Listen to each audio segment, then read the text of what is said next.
Hello everyone and welcome back to the channel. तो आज का ये वीडियो मैं बना रहा हूँ उन बच्चों के लिए जिन्हें ये कंफ्यूजन है कि किस एनआईटी के लिए कितनी रैंक चाहिए होती है। तो ये स्पेशल वीडियो है जेईई मेंस 2024 के बच्चों के लिए और इस वीडियो में मैं आपको सारी की सारी 31 एनआईटीज की क्लोजिंग रैंक्स बताने वाला हूँ और आपका ये डाउट बिल्कुल क्लियर कर दूंगा कि किस एनआईटी के लिए कितनी रैंक चाहिए। आपको इस वीडियो के अलावा कोई और दूसरा वीडियो देखने की जरूरत नहीं पड़ेगी एनआईटीज के लिए स्पेशली।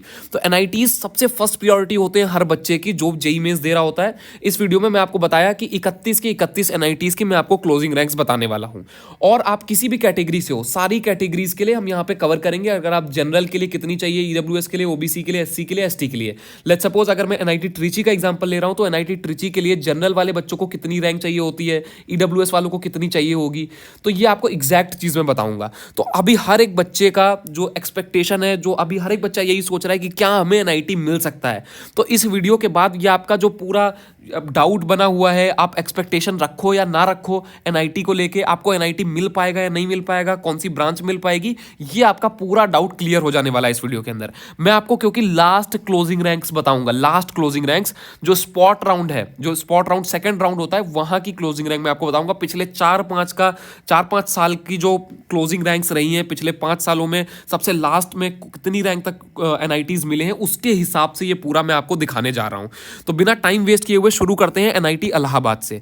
तो अगर आप जनरल कैटेगरी के बच्चे हो और आपकी 39,000 रैंक के अंदर है तो आपको एनआईटी इलाहाबाद मिल सकता है। ईडब्ल्यूएस कैटेगरी, ये all India AIR all India rank है, ऑल इंडिया कोटा के हिसाब से मैं आपको बता रहा हूं। ईडब्ल्यूएस कैटेगरी की अगर आप हो तो 56,000 रैंक के अंदर मिल सकता है, ओबीसी 57,000 के अंदर, एससी 1,80,000 के अंदर, एसटी 2,03,000 के अंदर, पीडब्ल्यूडी 3,32,000 रैंक के अंदर। अब यहां पे मैंने होम स्टेट जो कोटा है उसका डेटा यहां पे नहीं बताया, ये ऑल इंडिया लेवल का है। होम स्टेट वालों को थोड़ा सा रिलैक्सेशन और मिल जाएगा, वो आप कैसे चेक कर सकते हो वो भी आपको बता दूंगा। और ब्रांचेस, अगर मैं यहां पे सिर्फ सारी ब्रांचेस लिखूंगा कि सीएस के लिए कितना, उसके बाद इलेक्ट्रिकल के लिए कितना, सिविल के लिए कितना, तो बहुत ज्यादा बड़ा वीडियो हो जाएगा। तो अगर आपको ब्रांचेस चेक करनी है वो भी मैं आपको भी आगे बता दूंगा कि आप ये कैसे चेक कर सकते हो कि अब यहां पे अगर आप जनरल कैटेगरी के हो, आपकी 39,000 के अंदर है, तो आपको कौन सी ब्रांच मिल सकती है। तो ये आपका पहला कॉलेज हो गया। दूसरा कॉलेज जो है हमारा एनआईटी अगरतला। तो जनरल कैटेगरी से अगर आप बिलोंग करते हो तो आपकी 89,000 के अंदर आपको, अगर आपकी रैंक आई है तो आपको मिल जाएगा एनआईटी अगरतला। ईडब्ल्यूएस 91,000 के अंदर आप एक्सपेक्ट कर सकते हो, ओबीसी 100 के, एससी 2,32,000, एसटी 4,96,000, पीडब्ल्यूडी 10,08,000। तो इतनी रैंक के अंदर अगर आपकी है तो आप एनआईटी अगरतला एक्सपेक्ट करके चल सकते हो कि आपको काउंसलिंग के अंदर ये अलॉट हो सकता है। अब अगर आप वरीड हो अपने लिए, अपने एडमिशन के लिए कि आपका एडमिशन कैसे होगा, पूरा प्रोसेस क्या रहता है, कौन सी काउंसलिंग में आपको पार्टिसिपेट करना है या फिर काउंसलिंग कैसे करोगे, कौन सा कॉलेज मिल रहा है, कौन सी ब्रांच मिल रही है, पूरा प्रोसेस क्या रहता है काउंसलिंग का, अगर आप इसके बारे में वरीड हो, आपको आइडिया नहीं है कि कैसे कैसे पूरा प्रोसेस होता है, तो मैं आपको इंट्रोड्यूस कराना चाहूंगा एक्सपर्ट काउंसलिंग प्रोग्राम के अंदर। एक्सपर्ट काउंसलिंग प्रोग्राम के अंदर क्या होता है कि एक्सपर्ट जो है आपकी पूरी कॉलेज रिपोर्ट बनाते हैं, पूरा होम स्टेट के हिसाब से आपको क्या सबसे बेहतर चीज मिल सकती है आपके होम स्टेट में, क्या आपका होम स्टेट रिलैक्सेशन देता है, आपके जो होम स्टेट में एनआईटी है, ट्रिपल आईटी है, जीएफटीआई है या फिर आईआईटी है।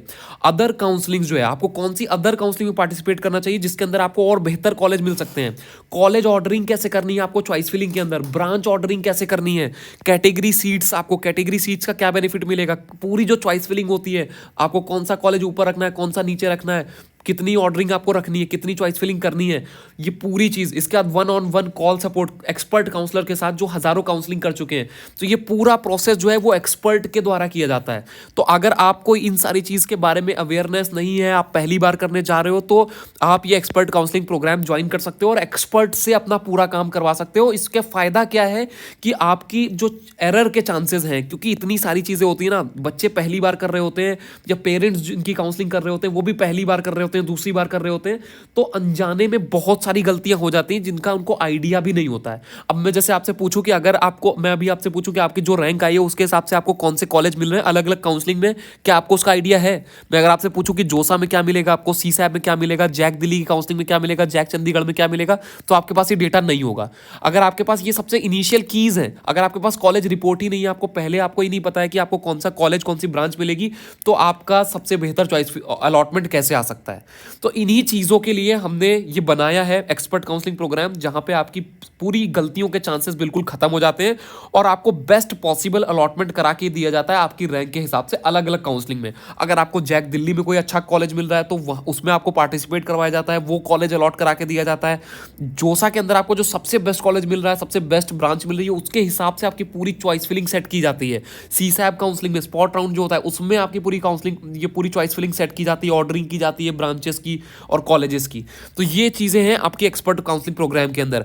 और पिछले सालों में हमने 2017 से शुरू किया था ये, हज़ारों बच्चों को आईआईटीज़, एनआईटीज़, ट्रिपल आईटीज़, जीएफटीआईज़ तक पहुंचा चुके हैं और अभी भी पहुंचा रहे हैं लगातार। आपको पिछले सालों के रिजल्ट्स दिख रहे हैं, कुछ अलॉटमेंट लेटर्स। आपको अगर और देखना है तो आप careermargdarshan.org की वेबसाइट पे जाके देख सकते हो। वहाँ पे बच्चों ने खुद खुशी से अपने वीडियो रिकॉर्ड करके दिए हैं कि एक्सपर्ट काउंसलिंग प्रोग्राम ने कैसे उनकी मदद की और उनके लाइफ में इतना बड़ा चेंज लेके आई। जो बच्चे एक्सपेक्ट नहीं कर रहे थे कि उनको एनआईटी में एडमिशन मिलेगा, उनको वहाँ तक पहुँचाया गया। जो जैसी उनकी रैंक थी, जो डिजर्व करते थे, वहाँ तक हमने पहुँचाने का काम किया और ये हम 2017 से लगातार करते आ रहे हैं। इसके बाद अगर आप भी चाहते हो कि एक्सपर्ट आपकी पूरी काउंसलिंग करें, आपकी गलती के कोई चांस ना रहे और सबसे बेस्ट कॉलेज आपकी जो रैंक है उसके हिसाब से आपको अलॉट हो, सबसे बेस्ट ब्रांच अलॉट हो, तो आप इस नंबर पे कांटेक्ट कर सकते हो हमारे एक्सपर्ट काउंसलर से और उनसे पूछो कि कैसे ज्वाइन करना है, क्या एक्सपर्ट काउंसलिंग प्रोग्राम की फीस है। आपको यहाँ पे जैसे ही आप कॉल करोगे आगे की डिटेल्स आपको दे दी जाएंगी। और यहाँ पे मैं आपको बता दूं कि लिमिटेड सीट्स हैं, हम लिमिटेड बच्चों की काउंसलिंग करते हैं हर साल, तो आप अभी कांटेक्ट कर सकते हो। अभी हमारे पास काफ़ी लिमिटेड सीट्स बची हुई हैं एक्सपर्ट काउंसलिंग प्रोग्राम के लिए। तो ये नंबर है, मैं आपको एक बार यहाँ पे फिर से दिखा देता हूँ, 9628582858। इसके बाद हम आ जाते हैं अपने अगले कॉलेज पे, एनआईटी भोपाल। तो अगर एनआईटी भोपाल की बात करें तो जनरल कैटेगरी वाले बच्चों को 41,000 रैंक के अगर अंदर है तो ये मिल जाता है college. EWS 47,000, OBC 52,000, SC 1,19,000, ST 2,03,000, PWD 7,74,000 rank. इसके बाद आगे चलते हैं एनआईटी कैलीकट। मैं जल्दी जल्दी बता रहा हूँ, यहाँ पे आप देख सकते हो ये बिल्कुल क्लियर लिखा हुआ है कि जनरल कैटेगरी के अगर आप बच्चे हो तो 61,000 रैंक के अंदर मिलेगा, मतलब आपकी 60,000 होनी चाहिए, 59,000 होनी चाहिए। ईडब्ल्यूएस के हो तो 48,000 के अंदर होना चाहिए। तो आप जल्दी जल्दी मैं दिखाता जा रहा हूँ, आप स्क्रीनशॉट भी ले सकते हो और देख सकते हो कि आपकी रैंक के हिसाब से कौन सी पॉसिबिलिटी बन रही है। तो एनआईटी कैलीकट इतनी इतनी रैंक पे मिल रहा है। अगला जो कॉलेज है एनआईटी दुर्गापुर, उसकी रैंक कुछ ऐसे है आपकी general, EWS, OBC, SC, ST, PWD के लिए। अगला कॉलेज जो है एनआईटी हमीरपुर, जनरल के लिए 46,000 के अंदर, ईडब्ल्यूएस के लिए 57,000 के अंदर, ओबीसी के लिए 63,000 के अंदर। अगला जो है एनआईटी जयपुर, उसकी कट ऑफ कुछ इस तरीके से है, लास्ट क्लोजिंग रैंक है ये। अगला जो कॉलेज है एनआईटी जालंधर, उसकी क्लोजिंग रैंक ऐसे है, जनरल की 52,000 के अंदर, ईडब्ल्यूएस की 63,000 के अंदर, ओबीसी की 72 के अंदर, एससी की 172 के अंदर, एसटी कैटेगरी की 2,77,000 के अंदर और पीडब्ल्यूडी 7,65,000 के अंदर। अगला जो कॉलेज है हमारा एनआईटी जमशेदपुर, उसकी क्लोजिंग रैंक्स कुछ इस टाइप से हैं, आप देख सकते हो। नेक्स्ट जो कॉलेज है वो एनआईटी कुरुक्षेत्र है। एनआईटी कुरुक्षेत्र में इतनी इतनी रैंक की जरूरत होगी अगर आपको एडमिशन लेना है। नेक्स्ट जो कॉलेज है एनआईटी नागपुर, एनआईटी नागपुर में एडमिशन के लिए इस कैटेगरी के बच्चे को इतनी इतनी रैंक के अंदर होनी चाहिए, एंड सो ऑन। आप यहाँ पे देख सकते हो सारी कैटेगरीज। नेक्स्ट जो कॉलेज है हमारा एनआईटी पटना, जो कि मोस्ट डिमांडिंग है बिहार के बच्चों के लिए। तो अगर आप जनरल कैटेगरी से हो तो आपकी 84,000 रैंक के अंदर होनी चाहिए, ईडब्ल्यूएस वालों की 86,000 के अंदर होनी चाहिए, ओबीसी वालों की 88,000 के अंदर होनी चाहिए, एससी वालों की 2 लाख के आसपास होनी चाहिए, एसटी कैटेगरी 3,56,000, पीडब्ल्यूडी 4,74,000। अगला कॉलेज एनआईटी रायपुर, इसकी कट ऑफ कुछ इस तरीके से है, इतनी क्लोजिंग रैंक जाती है इस कॉलेज की। और एनआईटी राउरकेला है इसके बाद, ये भी काफ़ी टॉप कॉलेजेस के अंदर आता है, टॉप एनआईटीज़ के अंदर। तो यहाँ पे अगर आप एडमिशन चाहते हो तो आपकी इतनी इतनी रैंक होनी चाहिए। सभी कैटेगरीज वाले बच्चे अपनी कैटेगरी देख सकते हैं यहाँ पे। अगला जो कॉलेज है वो है हमारा एनआईटी सिलचर, यहाँ पे एडमिशन के लिए ये रैंक्स चाहिए आपको, इतनी रैंक के अंदर होना चाहिए। नेक्स्ट जो हमारा कॉलेज है एनआईटी श्रीनगर के लिए आपकी इतनी इतनी रैंक होनी चाहिए। ये आप देख सकते हो यहाँ पे जनरल 80,000 रैंक तक भी हो जाते हैं, ईडब्ल्यूएस 84,000 तक भी हो जाते हैं।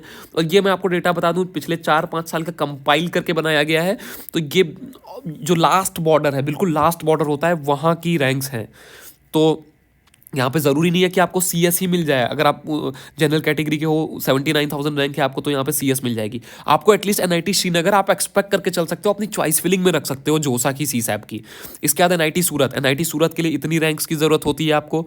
एनआईटी सूरत काल के लिए इतनी इतनी रैंक चाहिए होगी, इन कैटेगरीज के लिए आप देख सकते हो। नेक्स्ट जो है हमारा वो है एनआईटी ट्रिची, सबसे टॉप कॉलेज, सबसे मोस्ट डिमांडिंग कॉलेज। यहाँ पे जनरल कैटेगरी की अगर आप हो तो 22,000 चाहिए होगी, 22,000 के अंदर। ईडब्ल्यूएस के हो तो 24,000 के अंदर होनी चाहिए, ओबीसी की हो तो 38,000 के अंदर होनी चाहिए, एससी कैटेगरी की हो तो 1,17,000 के अंदर, एसटी कैटेगरी की हो तो 1,23,000 के अंदर, पीडब्ल्यूडी की हो तो 1,55,000 रैंक के अंदर आपकी होनी चाहिए। इसके बाद है हम अगला एनआईटी ताड़ेपल्लीगुडेम, इसके लिए आपकी इतनी इतनी रैंक होनी चाहिए अगर आपको यहाँ पे एडमिशन चाहिए। Next college is NIT Warangal, जो सेकंड मोस्ट डिमांडिंग है, सेकंड रैंक पे बोला जाता है जिसको। यहाँ पे एडमिशन के लिए आपकी इतनी इतनी रैंक होनी चाहिए, सारी कैटेगरी की क्लोजिंग रैंक यहाँ पे लिखी हुई है उसके सामने। नेक्स्ट जो है एनआईटी आंध्र प्रदेश, या जिसको यूपिया भी बोलते हैं, तो यहाँ की क्लोजिंग रैंक्स कुछ इस तरीके से है। और अगला जो है एनआईटी सिक्किम, यहाँ पे आप देख सकते हो 52, 53, 54,000 general OBC, EWS OBC, SC के लिए 1,81,000, एसटी के लिए 4,13,000 के अंदर, पीडब्ल्यूडी 4,52,000 के अंदर। नेक्स्ट कॉलेज है एनआईटी गोवा, जो बच्चे गोवा जाना चाहते हैं वो देख सकते हैं कि अपनी कैटेगरी के हिसाब से कि उनको कितनी रैंक की जरूरत होगी एनआईटी गोवा में जाने के लिए। नेक्स्ट जो है एनआईटी मेघालय, मेघालय के लिए इतनी इतनी रैंक की जरूरत होती है। नेक्स्ट जो कॉलेज है एनआईटी नागालैंड, यहाँ पे थोड़ा ज़्यादा जाता है, नॉर्थ ईस्ट का एनआईटी है, तो यहाँ पे भी आप देख सकते हो।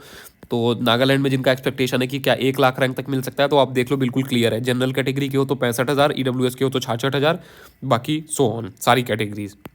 नेक्स्ट जो कॉलेज है एनआईटी मणिपुर, यहाँ की भी आप सारी क्लोजिंग रैंक देख सकते हो कैटेगरी वाइज। नेक्स्ट जो कॉलेज है एनआईटी मिजोरम, ये भी आप देख लो यहाँ पे कैटेगरी वाइज सारी आपके सामने क्लोजिंग रैंक लिखी हुई है। अगर आपकी इस रैंक के अंदर है तो आप इसको अपनी चॉइस फिलिंग के अंदर मेंशन कर सकते हो। इसके बाद है एनआईटी उत्तराखंड, एनआईटी उत्तराखंड के लिए इतनी इतनी क्लोजिंग रैंक है। नेक्स्ट जो कॉलेज है एनआईटी दिल्ली, जनरल कैटेगरी के हो तो जो दिल्ली बच्चे आना चाहते हैं हर स्टेट से, जनरल कैटेगरी के हो तो 18,000 रैंक तक एडमिशन क्लोज हो जाते हैं यहाँ पे। ईडब्ल्यूएस 19,000 तक क्लोज हो जाता है, ओबीसी 21,000 तक, एससी 80,000 तक, एसटी 1,58,000 तक, पीडब्ल्यूडी 5,33,000 तक। आखिरी जो कॉलेज है एनआईटी पौंडीचेरी, यहाँ पे एडमिशन के लिए जनरल कैटेगरी के हो तो 37,000 के अंदर, ईडब्ल्यूएस के हो तो 39,000 के अंदर, ओबीसी के हो तो 44,000 के अंदर, एससी के हो तो 1,16,000, एसटी के हो तो 1,76,000 के अंदर, पीडब्ल्यूडी के हो तो 6,74,000 के अंदर आपकी रैंक होनी चाहिए।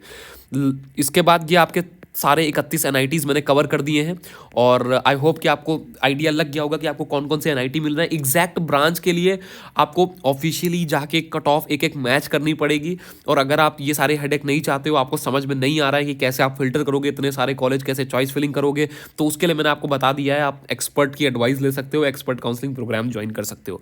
तो आई होप कि आपको ये वीडियो अच्छा लगा होगा। Thanks for watching this video. Video को लाइक कर देना, बहुत देर लगी ये वीडियो बनाने में, बहुत सारी इन्फॉर्मेशन कलेक्ट की है, पिछले सालों के डेटा, 5 साल के डेटा इधर उधर देख के 4-5 दिन में ये पूरा कंटेंट रेडी हो पाया है। तो वीडियो को लाइक जरूर कर दो, चैनल को सब्सक्राइब कर लो, और मिलते हैं अपने अगले वीडियो के अंदर। तब तक के लिए गुड बाय।